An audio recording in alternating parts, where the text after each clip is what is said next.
Hello and welcome to another episode of Levitate Live with me, Ryan Nell. It's really good to see a bunch of you here again. And for those of you tuning in later as well, I'm giving you a big welcome. I hope that this finds you well and feeling calm, clear, and connected. In today's class, we are going to explore Kintsugi. So some of you might have heard of that. Many of you might have heard of that. It's become rather fashionable over the last year. I feel like Hygge or Hygge has had its moment, or there's room for more than Hygge anyway. Kintsugi, for those of you who don't know, is a Japanese philosophy. It was developed by Zen masters. It has its roots in Zen, but it's really got an applicability to any part of life you choose to apply it to. So the idea is that, well, Kintsugi itself is the art of taking a broken pot and repairing it with lacquer mixed with gold powder.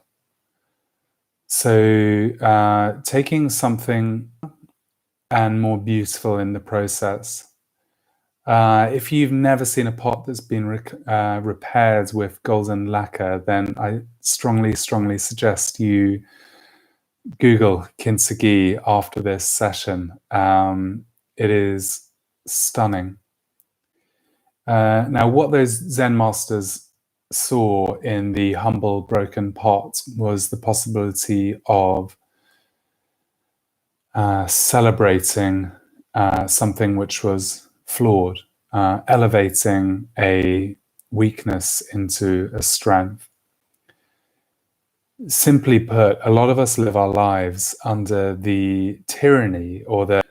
So if we set perfection as the bar by which we judge our lives, our relationships, our work, then we are going to be constantly disappointed. We're going to constantly come up short. Many of us took out of our childhoods, well, a bunch of messages, but one of the stronger or louder ones in a lot of people is this sense that your inherent value or your worthiness of love, your deservedness of love is inextricably tied to your actions, to your outputs, to your scholastic, academic achievements, to your helpfulness around the house. And while all of those things have their place, many of us kind of grow up,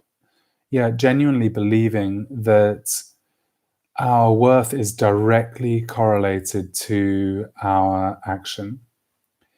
And that take away the action or take away our ability to act or our motivation to act, and you're left with something that is flawed, ugly, unworthy of love.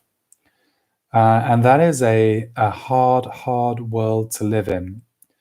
And it's a hard standard to hold ourselves to. Kintsugi is, well, it offers us a way out.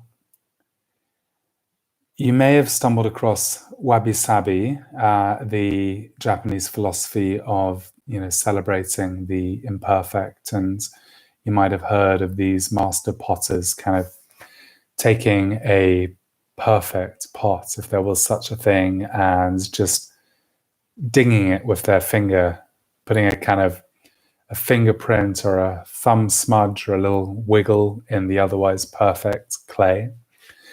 And that ding, that dent, that mark, that smudge are what render the pot perfect. The imperfection, rather, is what renders it beautiful. Or wabi-sabi, or kintsugi, rather, takes that one further. It takes a pot which is smashed. It deems it worthy of repair, and not just the kind of invisible repair you might achieve with superglue, but a highly visible form of repair, one where you take the broken shards, you glue them together with lacquer mixed with actual gold powder, and you make the fault lines a virtue. Perhaps some of you, if you haven't come across Kintsugi or even wabi-sabi in your travels, might be acquainted with the late, great Leonard Cohen. He sings in one of his really beautiful songs, Anthem. There's a crack in everything. That's how the light gets in.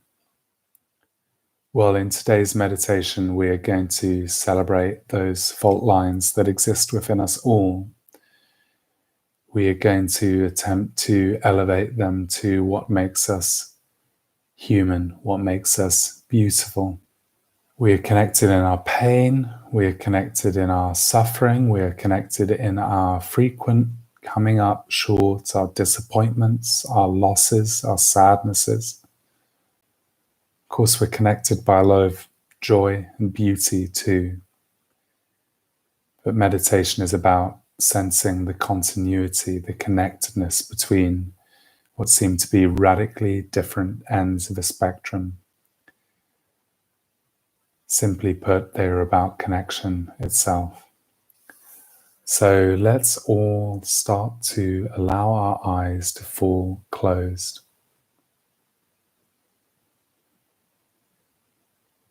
And to take a couple of deep, slow breaths. We'll start out by breathing in through the nose and out through your mouth. And again in and out. Allowing the need for this session to be perfect, to flow out of you.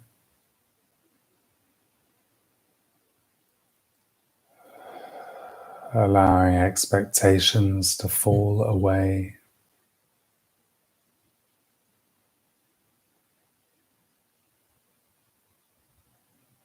There's nothing else you need to do. There's nothing you need to fix. There's nothing you need to repair.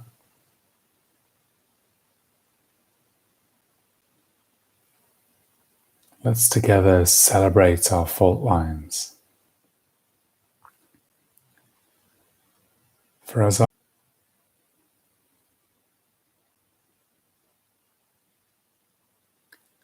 beneath all of our layers of conditioning, beneath all of the layers of skin and armor that we've built up to protect our authentic self, is a self which is entirely authentic but is not perfect. Your authentic self is not some creature of pure light, pure joy, pure love, although those are good places to start. It is also a self that has suffered a great deal of pain across your lifetime. It is a self that has the capacity to cause, full of and capable of love as it is hate, of courage as it is fear. And it's our job to start to cultivate the kind of love which is unconditional, starting with our relationship with ourselves.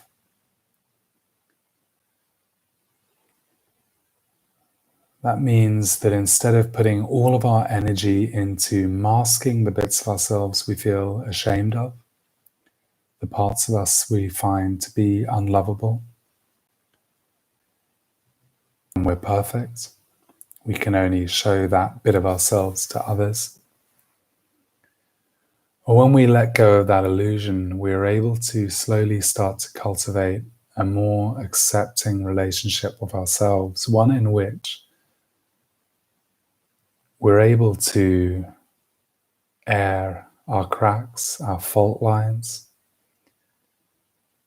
one in which we are able to celebrate those parts of ourselves that we've hitherto kept hidden, one in which we're able to bring some of those scars out into the healing light of the day.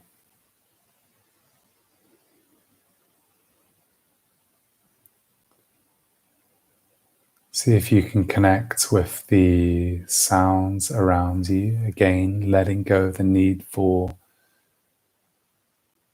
your soundscape to be perfect, your environment to be perfect.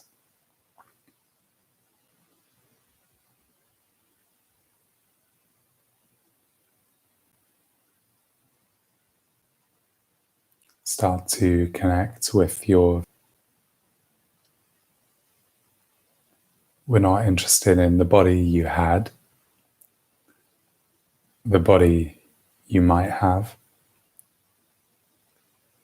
We're interested in the body as it is in this very moment, each moment being the familiar ache, the familiar pain can become aspects of yourself worthy of love, worthy of celebration. The flaws, the imperfections, the impurities, the pain that connect us to every other living thing.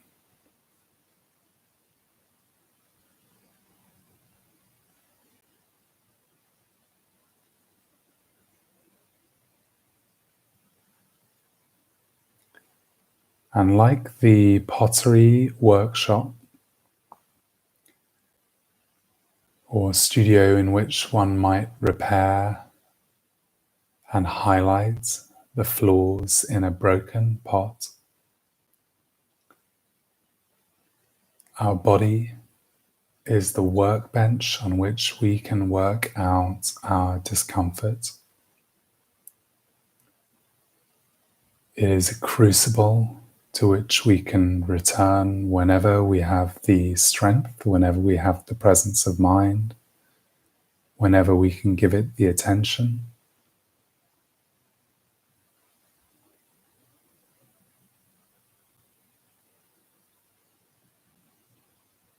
And this is the way in which we can slowly come to terms with any uncomfortable thoughts that crop up during a meditation or during your day.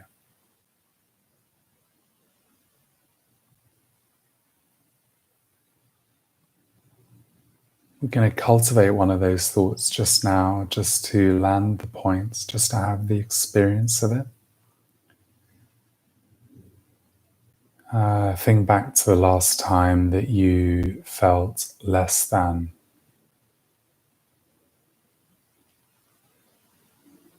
Normally, I like to give the example of you having rushed to get to a restaurant, to get there early for your friend, only for their friend to turn up late and not all that apologetic. And the pain and the hurt and the irritation that are felt when that happens, obviously, none of us are rushing to get to restaurants right now. But you might think of the last time your partner or friend or family member let you down. The last time you said the wrong thing. The last time someone was unkind enough to inadvertently remind you of one of your faults or flaws.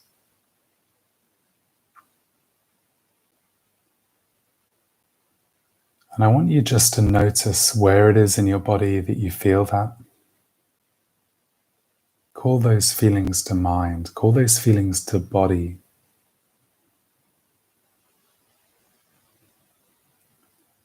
Is it a tightness? Is it a sadness? Is it a tension? Is it a pain, an ache? And where is it in your body?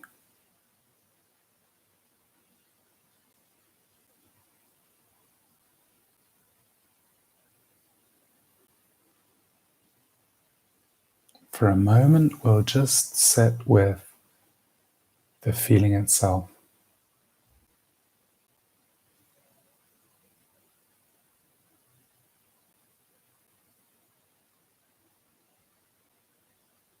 We'll notice it's uncomfortable, right? None of us want to feel this way.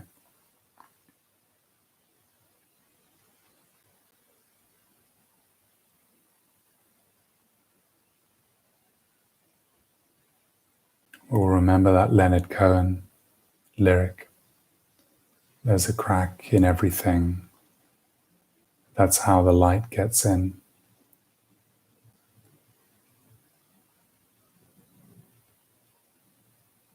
Use your breath to explore that sensation. Imagine that you were sending each breath into that part of your body and it was expanding with each breath.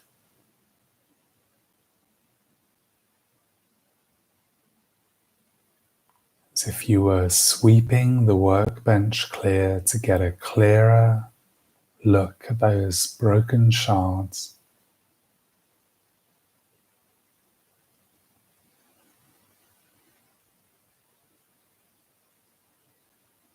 And then we'll take our hands and put them on that part of ourself, whether it's your belly, your heart, or chest, or over your eyes, your mouth.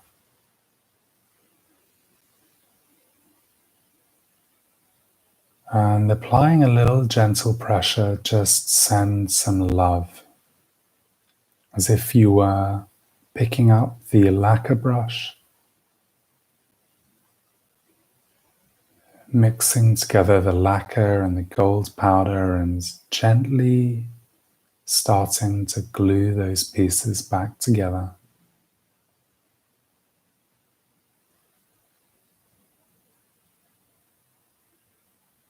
We're not repairing the pot to be done with the pain, to forget about the cracks. We are celebrating them as the things that make.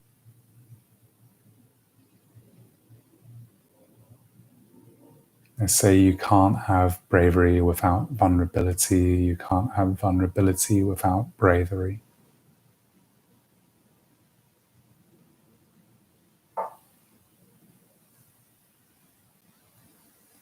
And then let's let it go. Let's take a deep, slow breath in through your nose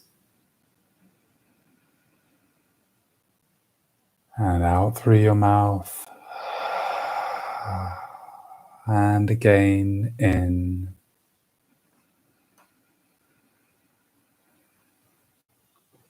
And out. Just allowing the pain, the discomfort, the suffering to flow out golden light. Picture that light as if it was filling every cell of your body. Notice the connection of your body to the floor or seat, or couch or bed beneath you.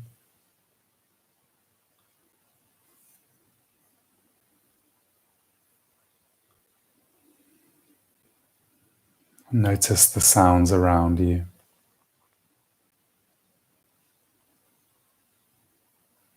Notice the warmness or cool of the air on your skin. Any scents, any colors, any light, any patterns of dark or shade. And when you like, you could start to gently blink open your eyes.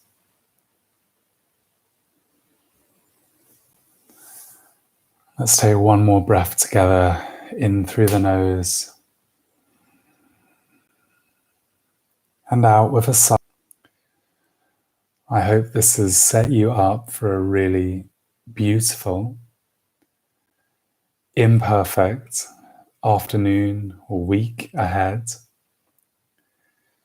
when we let go of the need for things to be perfect. We make space for life as it is. We give the opportunity to see the familiar world through new eyes, in all its glorious imperfection. So celebrate it. I